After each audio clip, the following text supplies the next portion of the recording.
راستے اکثر انسان کو منزل تک لے جاتے ہیں، لیکن کچھ راستے ہمیں درد کے کنارے تک پہنچا دیتے ہیں۔ آج کا سفر بھی ایسا ہی ہے۔ میں نکل پڑا ہوں راوی کی طرف، تو آئیے وہاں جا کر دیکھیں کہ اس حالیہ سیلاب نے وہاں کے لوگوں کا نظام زندگی پر کیا اثرات مرتب کیے ہیں۔ تو چلیے میرے ساتھ۔ وہ راوی جو کبھی محبت کی ندی تھی، کبھی تہذیب کی گود، آج انسانیت کا امتحان بن چکی ہے۔ سڑکوں کی خاموشی، ہواؤں کی گفتگو، سب کچھ اس بات کا اشارہ دے رہے ہیں کہ آج کا منظر صرف دریا کا نہیں بلکہ زندگی کا بھی ہے۔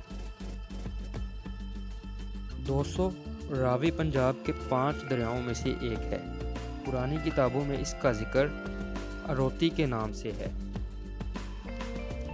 لاہور کا ذکر راوی کے بغیر ادھورا ہے۔ مغلوں کے دور میں جہانگیر اور نور جہاں کے مقبرے، ان کا عشق، ان کی کہانیاں سب راوی کے کنارے لکھی گئی ہیں۔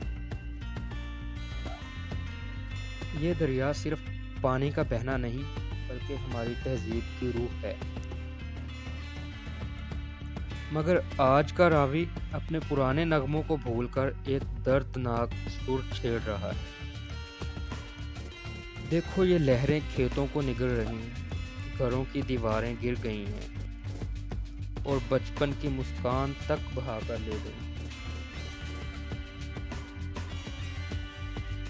انسان سوچتا ہے سب کچھ اس کا ہے، مگر ایک لہر یاد دلاتی ہے کہ سب کچھ اللہ کا ہے۔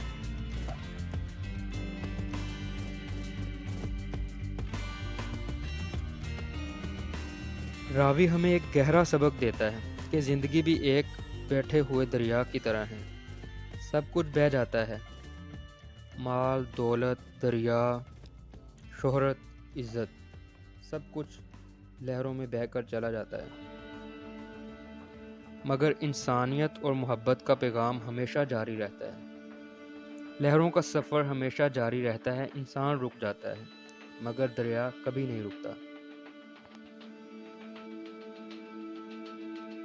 راوی بہہ رہا ہے اور اپنی چیخوں کے ذریعے ہمیں یاد دلاتا ہے زندگی ایک امانت ہے اور امانت کبھی بھی واپس لے لی جاتی ہے۔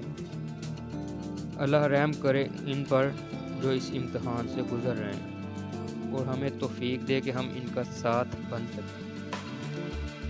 یہاں لوگ اپنی جان سامان بچانے کی کوشش کر رہے ہیں۔ کوئی اپنے بزرگوں کا ہاتھ تھام کر بھاگ رہا ہے، کوئی بچوں کو کندھوں پر اٹھا کر نکال رہا ہے، کوئی زندگی بھر کی محنت کو بچانے میں لگا ہوا ہے۔ ان کے چہروں پر غم ہے، لیکن امید کا ایک نیا چراغ بھی ہے، کیونکہ انسان جب بھی ٹوٹتے ہیں تو وہ خود کو دوبارہ جوڑنے کا حوصلہ بھی پا لیتے ہیں۔ امید ہے کل نیا دن ہوگا اور راوی واپس اپنے راستے چل دے گا۔ اللہ تعالیٰ سے دعا ہے کہ اللہ تعالیٰ ہم سب پر اپنا رحم فرمائے۔ میں ہوں حارث سلیم، راوی کے کنارے سے، دریا اور زندگی دونوں کا پیغام آپ تک پہنچاتے ہوئے۔